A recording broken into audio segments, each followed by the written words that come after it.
গল্পের নাম শেষ চিঠি। প্রেমের শুরু। রাজেশ একজন সাধারণ কলেজ ছাত্র, গরিব ঘরের ছেলে। স্বপ্ন ছিল একদিন বড় ইঞ্জিনিয়ার হবে।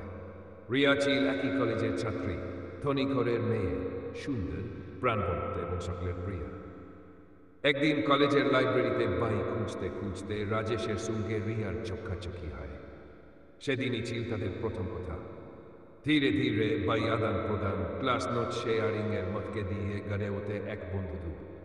রিয়া প্রথমে টেরি পায়নি কবে রাজেশ তার মন চুরি করে ফেলেছে। রাজেশও বুঝতে পারে তার হদও এখন আর নিজের নেই। প্রেমে পড়া।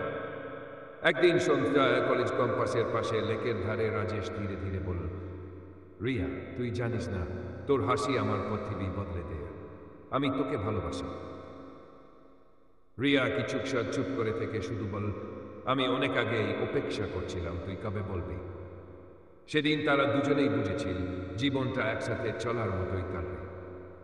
ভালোবাসার দিনগুলি তারপর কেটে আয় 1 বছর। রাজেশ রিয়ার সঙ্গে প্রতিটি মুহূর্ত সমাধিতে ভরে তোলে। তারা একসাথে প্রথম বয়সটি ভিজেছিল। রিয়া রাজেশকে তার হাত ধরে রাস্তা পার করিয়েছিল। রাজেশ রিয়াকে নিজের সাইকেলে বসিয়ে কলেজে এনেছিল। স্বপ্ন ছিল ছোট একটা বাড়ি, 1 কাপ চা আর এক চোরা মন ভরা ভালোবাসা। ধীরে ধীরে বদল। কিন্তু জীবন তো সবসময় রূপকথার মতো হয় না। রিয়ার পরিবার যখন বুঝতে পারে সে একজন গরিব ছেলের প্রেমে পড়েছে, তখন শুরু হয় বাধা।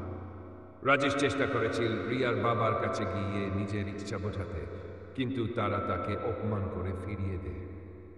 রিয়ার উপর চাপ বাড়ে এবং ধীরে ধীরে সে বদলে যেতে থাকে। ফোন ধরতে দেরি হয়, দেখা করার অজুহাত বেড়ে যায়। রাজেশ বুঝত কিছু একটা ভাঙছে ভিতরে ভিতরে। একদিন রাজেশ চুপচাপ দাঁড়িয়েছিল তাদের প্রিয় সেই লেকের ধারে। রিয়া এসেছিল, চোখে জল। রাজেশ, আমি পারছি না, বাবার ইচ্ছার বিরুদ্ধে এতেও পারছি না, তোকে ছেড়েও থাকতে পারছি না। রাজেশ কষ্ট চেপে বলল, তুই সুখে থাকিস, এইটাই চাই। আমার ভালোবাসা তোকে ধরে রাখার জন্য নয়, মুক্ত করার জন্য। সেদিনই শেষ দেখা, শেষ আলিঙ্গন, শেষ ছিল। রিয়া বিয়ে করে অন্য কাউকে, আর রাজেশ ফিরে আয় নিজের পৃথিবীতে, একলা। অনেক বছর পর একদিন রাজেশ ডাক পায়, একটা চিঠি, রিয়ার লেখা। তুই এখনো আমার প্রথম ভালোবাসা, শেষটা। তোর মতো কেউ আর আসেনি, আসবেও না। ভালো থাকিস রাজেশ, তুই আমার জীবনের সেই অধ্যায় আবারও শেষ করেও চোখ ভিজে আয়। ভালোবাসা সবসময় কাছে থাকাকে বোঝায় না। কখনো কখনো ভালোবাসা মানে ছেড়ে দেওয়া, দূরে থেকেও ভালো থাকার প্রার্থনা করা।